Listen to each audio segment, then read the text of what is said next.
டேய் வாடா, எதா இருந்தாலும் வீட்டுக்குள்ள போய் பேசிக்கலாம். போடி, நான் சொல்ல நீ தூக்கி போட்டு மிதிச்சில. என்னால இனிமே உன் கூட குடும்பம் நடத்த முடியாது. எனக்கு டைவர்ஸ் கொடு, நான் கிளம்புறேன்.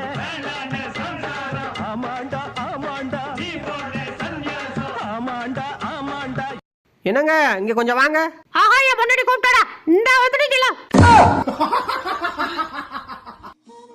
பர்றா, முளைக்கவே இல்லை. இதெல்லாம் நமக்கு அட்வைஸ் பண்ணுது. டேய், போய் முதல்ல முளைச்சிட்டு வாடா, அப்புறம் அட்வைஸ் பண்ணலாம். மறுபடியும் பர்றா, போடா.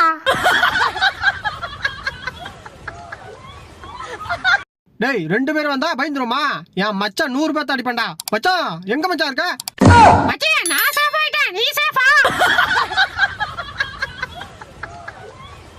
ஆஹா, ஒட்ட மொத்தத்தையும் சாப்பிடுவா, ஈத்திர வேண்டியதான். டேய், என்னடா பண்ற? அஜிஜோ, தல அமைதி. நீங்க சாப்பிட்டீங்களா இல்லையான்னு கேட்க தான் கூப்பிட்டேன். இன்னொரு வாட்டி வாழை பிடிச்சி வாயில பல்லு இருக்காது பாத்துக்கு.